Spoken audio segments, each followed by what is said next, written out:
ELSS क्या है, क्या इसके प्रोज और कॉन्स है, ELSS के अंदर कौन इन्वेस्ट कर सकता है, ELSS के अंदर किसे इन्वेस्ट करने की जरूरत नहीं है, और 2024 के लिए which are the most sought after ELSS funds that you should be investing in.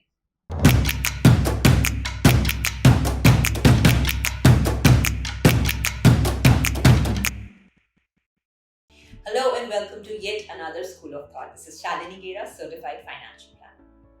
I'm sure आप लोगों में से बहुत सारे लोगों के पास अपनी HR से emails आ गए होंगे to submit your tax investment proofs by 31st of January.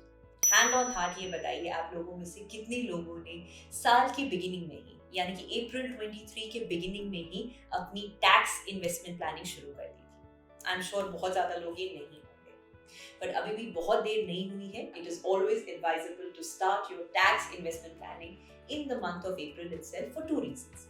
First of all, आप किसी भी प्रेशर के अंदर आकर कोई फाइनेंशियल डिसीजन नहीं ले रहे हैं. It gives you a lot of time to evaluate various options, to weigh the pros as well as the cons and take an educated call. Secondly, जब भी आप सिस्टमैटिक तरीके से इन्वेस्ट करेंगे throughout the year, then you will get a chance to average down your cost, which is always better in the long run. आज के vlog से समझते हैं कि हमारे पास क्या क्या इन्वेस्टमेंट ऑप्शंस होती है अंडर टैक्स प्लानिंग. सेकेंडली, समझते हैं ELSS के बारे में. ELSS क्या है, क्या इसके प्रोज और कॉन्स है. थर्डली, समझते हैं ELSS के अंदर कौन इन्वेस्ट कर सकता है, ELSS के अंदर किसे इन्वेस्ट करने की जरूरत नहीं है, और 2024 के लिए which are the most sought after ELSS funds that you should be investing in. First of all समझते हैं कि टैक्स प्लानिंग इन्वेस्टमेंट्स के अंदर क्या क्या ऑप्शंस होती है. पहला सेक्शन होता है ATC, जिसके अंदर आप इन्वेस्ट कर सकते हैं under equity link saving schemes, taxable fixed deposits, unit linked investment plans यानी कि ULIPs. आप इन्वेस्ट कर सकते हैं सुकन्या समृद्धि योजना. आप जो होम लोन पे कर रहे हैं उस होम लोन का प्रिंसिपल पेमेंट भी ATC के अंदर आता है. आपकी एम्प्लॉय प्रोविडेंट फंड के अंदर करी गई इन्वेस्टमेंट साल की और आपके बच्चों की दी गई हुई ट्यूशन फी, ये सारे के सारे ऑप्शंस आते हैं अंडर सेक्शन ATC. उसके अलावा आप सेक्शन ATD यानी कि मेडिकल इंश्योरेंस का अपना और अपने पेरेंट्स का प्रीमियम भर सकते हैं, वो भी काउंट होगा. और उसके अलावा आप ATCCD 1B के अंदर 50,000 रुपीस की इन्वेस्टमेंट्स भी NPS के अंदर कर सकते हैं. All of these options are going to give you a tax deduction. समझते हैं कुछ डिटेल में of various investment options under section ATC. अगर आपको ATC के अंदर दी गई ऑप्शंस में से बेस्ट ऑप्शन सिलेक्ट करना है तो आप दो पैरामीटर्स यूटिलाइज करिए. पहला पैरामीटर है the lock in period and दूसरा पैरामीटर है the returns. Financial planning perspective से आपका लॉक इन पीरियड होना चाहिए सबसे कम और आपके रिटर्न्स होने चाहिए मैक्सिमाइज्ड.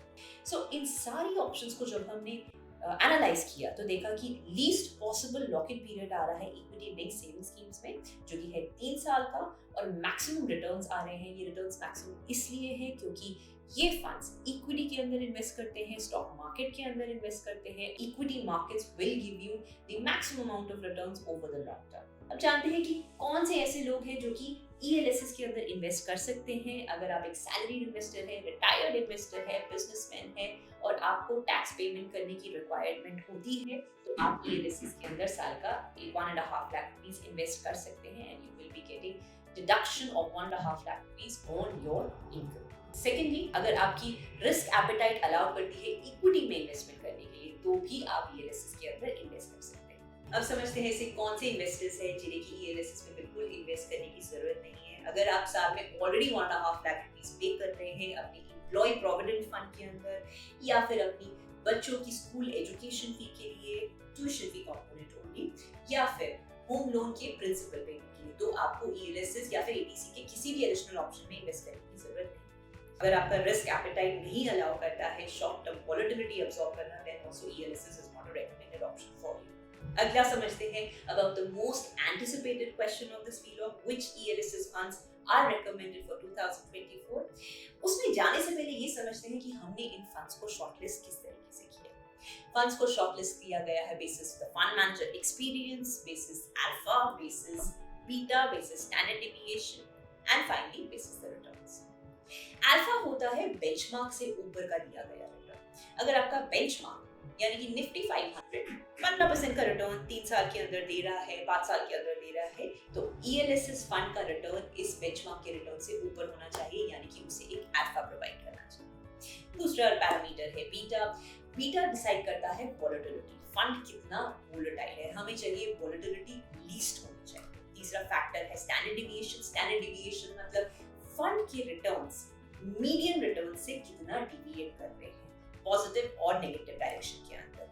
स्टैंडर्ड डिविएशन होनी चाहिए कम से कम।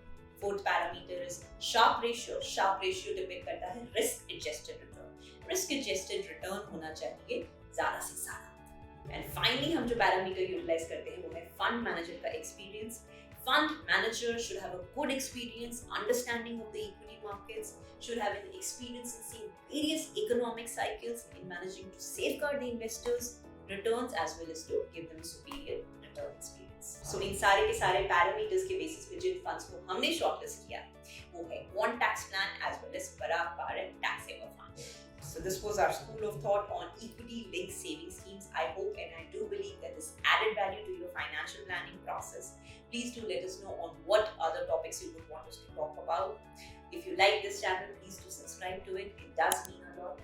Do keep on letting us know on what other relevant financial content you would want us to talk about. This is Shalini Gera signing off. Take care of yourself. Bye-bye.